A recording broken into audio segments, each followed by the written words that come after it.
In just 5 hours, hundreds of thousands of Melburnians will be in lockdown again. And the latest coronavirus numbers explain why. Victoria has had 73 new coronavirus cases, and most are in hotspot areas. A real concern is that there are 20 new cases of community transmission. That's where, despite an investigation, no source of infection can be found. That makes 301 cases of community transmission in the state. Among the new cases are healthcare workers at Melbourne's Epworth and Sunshine hospitals and students and teachers at 4 new schools. State political reporter Bridget Rollison begins our coverage. From midnight tonight, these workers can still do their job even if they're from a hotspot area, but they can't go for a knock-off drink next door. Doesn't mean you can be going to restaurants, doesn't mean you can be going to the pub. That's not part of your work. Residents in 10 postcodes covering 36 suburbs in Melbourne's inner north and west are just hours away from going back to stage 3 restrictions for at least 4 weeks.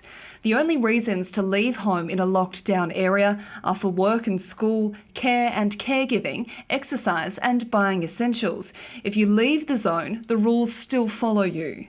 You can't go to a gym, cafe or social gathering outside your zone, and outsiders should avoid going in for anything non-essential. Disappointing, sad. It's something we've got to do as a community to get on top of this. I'm on the border of the lockdown suburb, so I'm really not sure what I'm allowed to do. This is a legally enforceable lockdown and you need to have the most certain lines on the map. People know which postcode they live in. There can be no confusion about that.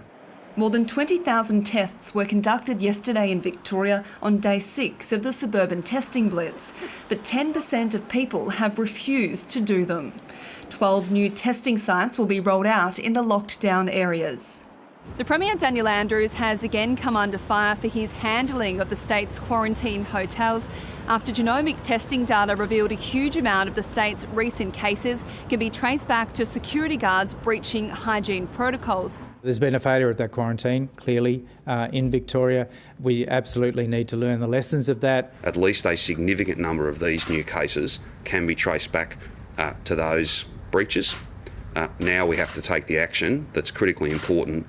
I don't want to have to shut down any more postcodes. That will depend on people following the rules. Bridget Rollison, ABC News, Melbourne. Residents in the 36 suburbs returning to stage 3 restrictions are bracing for another month of isolation, and this time they know just how tough that will be. As Nicole Asher reports, the postcode offensive is dividing neighbourhoods, with confusion about why some suburbs are included, while others have been left alone. Nella Ferrara finds relief from pain in the hydrotherapy pool. She booked back-to-back sessions today, knowing she won't be allowed to return for a month. Can I say I cried? And I'll be crying again? There were lots of people who felt the psychological impacts of being locked down, and I think that those people really starting to see the light at the end of the tunnel, and now we can't see that light anymore. In Craigieburn, friends came together to share a final coffee and offer some support. I'm from Mickleham, and I just feel like, I don't know, we're getting blamed for something we haven't done. And we're so careful and we practice social distancing and just got back into the gym classes and it's over again. It's taken us a month to rebuild again and now we've just been dragged back down, so that's what's upsetting. By deciding lockdown locations based on postcodes, some have been shocked to find themselves facing stricter restrictions. In 3012, Maidstone was known as a hotspot, but further south, the tiny suburb of Kingsville had never been mentioned before. Now, the 4,000 people who live there and share the same postcode as Maidstone are heading into lockdown. And it's the same story in suburbs like Niddrie and Travancore. Literally across the road it can be open, so for dining, but we can't. This is the border between Essendon North and Niddrie. They're in different postcodes, which means from tomorrow, life on that side of the road will continue as usual. But here in Niddrie, we're in the lockdown zone, meaning stay-at-home orders apply, some businesses will close, and cafes can only serve takeaways. Now begins the wait to see if those lockdown measures work. Nicole Asher, ABC News, Melbourne. Indeed, for those small businesses in the affected suburbs, the second wave of restrictions is particularly frustrating. They've only just been able to reopen after having to close during the first lockdown.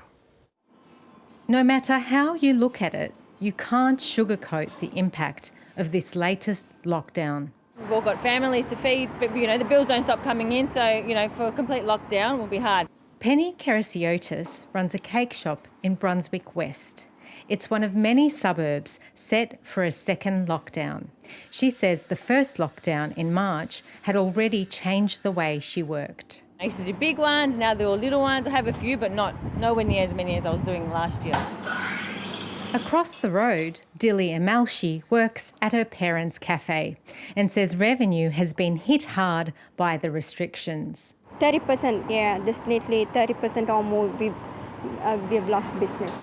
Despite constantly changing health advice, the cafe had briefly reopened for dine-in, but just days ago, the family decided to return to takeaway only. So many people, they were saying they're so happy to come back to a cafe, have that environment, but we are sad now we again had to go back. For these businesses and others like them, the next 4 weeks will be a test. Not everyone will make it. It would take a few weeks up to several months for business operators to regain their confidence. Businesses in neighbouring suburbs are watching on with trepidation. People are scared to come to the shop and basically they prefer more to sell via Uber. Atul Sharma's already had to cancel stock orders and stand down staff. In the hotspots of Melbourne, there's not a business that we've spoken to that hasn't felt the impact of COVID-19. Now with the lockdowns, everyone's hoping that things get back to normal as quickly as possible. That makes business as usual anything but. Nasim Kadem, ABC News, Melbourne.